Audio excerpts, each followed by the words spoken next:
Iran ने पाकिस्तान को घर में घुसकर मारा तो पाकिस्तान की सेना और हुक्मरानों को मानो सांप सूंघ गया। जिसे जब जी में आता है पाकिस्तान को घर में घुसकर ठोक आता है और पाकिस्तान की सेना और हुक्मरान जनता के सामने नंबर 1 होने का दावा करती रहती है।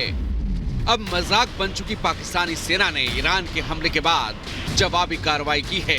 पाकिस्तान की सेना ने पूर्वी ईरान के सरवन शहर में बलूच आतंकी समूहों पर एयर स्ट्राइक का दावा किया है। हमले के बाद उठते धुएं की तस्वीरें कैमरे पर कैद हुई हैं। दावा किया गया है कि पाकिस्तान ने बलूच लिबरेशन फ्रंट पर वार किया है। उसके साथ ही बलूच लिबरेशन आर्मी को भी निशाना बनाया गया है। पाकिस्तान के पलटवार से ईरान के बीच तनाव बढ़ चुका है। ईरान पाकिस्तान में सैन्य तनाव का खतरा मंडराने लगा है। इससे पहले ईरान ने मंगलवार को पाकिस्तान में जैश अल अदल के ठिकानों पर हमला किया था, जिसमें 2 बच्चों की मौत हो गई थी और 3 घायल हुए थे। ईरान के हमले के बाद पाकिस्तान ने जवाबी कार्रवाई की बात कही थी। अब पहले ये जान लीजिए कि ईरान ने पाकिस्तान पर सर्जिकल स्ट्राइक क्यों की थी। दरअसल दिसंबर में जैश अल अदल ने ईरान पर बड़ा हमला किया था। इसमें ईरान के 11 पुलिसकर्मी मारे गए थे और भारी नुकसान भी हुआ था। जैश अल अदल ईरान के बॉर्डर पर लगातार हमले करता रहा है और ईरान ने उसका बदला लेने के लिए पाकिस्तान में जैश अल अदल के ठिकानों को निशाना बनाया। दरअसल जैश अल अदल सुन्नी आतंकी संगठन है, जिसमें 600 से ज्यादा आतंकी हैं। सिस्तान और बलूचिस्तान में संगठन का गढ़ है। जैश अल अदल का मतलब न्याय की सेना बताया जाता है। ईरान पाकिस्तान की सीमा पर जैश अल अदल एक्टिव है। 2012 में इस सुन्नी आतंकी संगठन की स्थापना की गई थी। अफगानिस्तान, पाकिस्तान और ईरान में इसका प्रभाव बताया जा रहा है। हालांकि अमेरिका, ईरान ने जैश अल अदल पर बैन लगाया हुआ है। पाकिस्तान में कुछ छोटे छोटे आतंकवादी ग्रुप हैं बलूचिस्तान और ईरान के सिस्तान बॉर्डर पर, जो कि सुन्नी ग्रुप हैं। ये लोग बीच बीच में ईरान के बॉर्डर गार्ड्स पर हमला करते रहते हैं। अभी दिसंबर 2023 में भी इस ग्रुप ने, इस आतंकवादी ग्रुप ने, जिसका नाम जैश अल अदल है, ईरान के बॉर्डर गार्ड्स पर हमला करके 11 पुलिस वालों को मार डाला था। लेकिन ऐसी छोटी छोटी हरकतें वहाँ होती रहती हैं।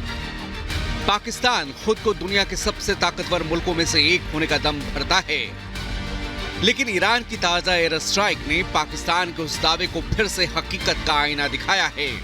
ईरान अकेला देश नहीं है जिसने पाकिस्तान की सीमा में घुसकर हमला किया हो, बल्कि इससे पहले भी कई देश ऐसा कर चुके हैं। अमेरिका ने पाकिस्तान में घुसकर लादेन को मारा।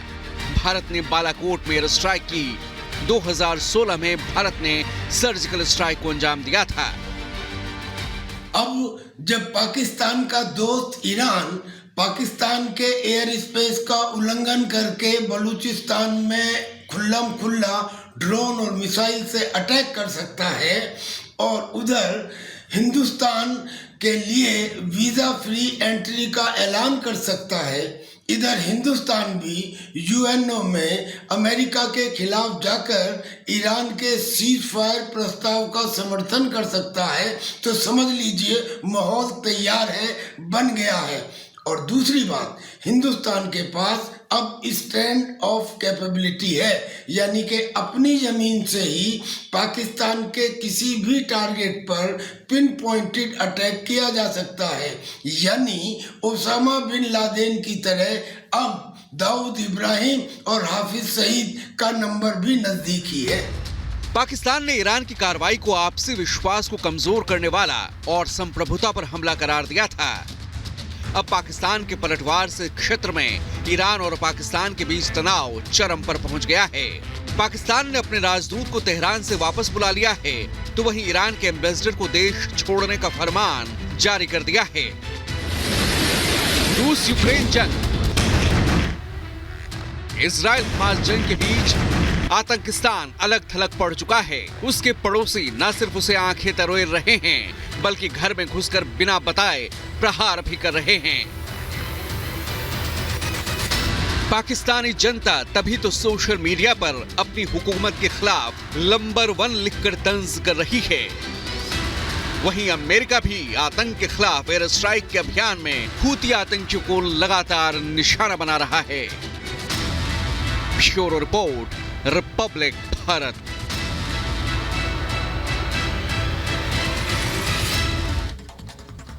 तो देखिए, ईरान और पाकिस्तान के बीच अब आर पार की जंग नजर आ रही है।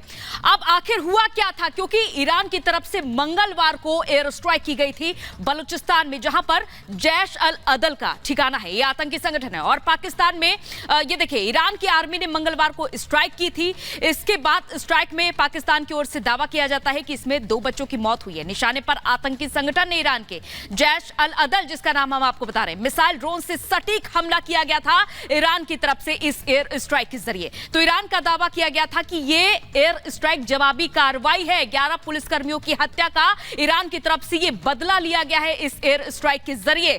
जैश अल अदल ने ईरानी पुलिसकर्मियों की हत्या की थी और ये पहली दफा नहीं है, इससे पहले भी ईरान की तरफ से पाकिस्तान पर इस तरह के आरोप लगाए गए हैं। तो ईरान का पाकिस्तान पर यह संगीन आरोप रहा कि 11 पुलिसकर्मियों की हत्या का बदला लिया है जवाबी कार्रवाई के जरिए। तो वही पाकिस्तान से जैश अल अदल, जो कि आतंकी संगठन है, ये ऑपरेट हो रहे थे और पाकिस्तान से ही ईरान के खिलाफ ये बड़ी साजिश रची जा रही थी। ये सभी दावे ईरान की ओर से किए जा रहे हैं और स्ट्राइक के बाद ईरान पाकिस्तान के बीच टेंशन और भी ज्यादा बढ़ गई है। पाकिस्तान ने ईरान से राजदूत अपने वापस बुला लिए। इसके बाद ईरान को इसके नतीजे भुगतने होंगे, ये पाकिस्तान ने दो टूक कहा। ईरान ने सीमा के पास फौज की तादाद बढ़ा दी इसके बाद, क्योंकि जहां धमकी दी जा रही थी पाकिस्तान की ओर से, और पाकिस्तानी सीमा के पास रेड आर्मी तैनात कर दी गई। आतंक के खिलाफ समर्थन में भारत सरकार भी लगातार रहती है और वहीं भारत ने कार्रवाई को आत्मरक्षा बताया।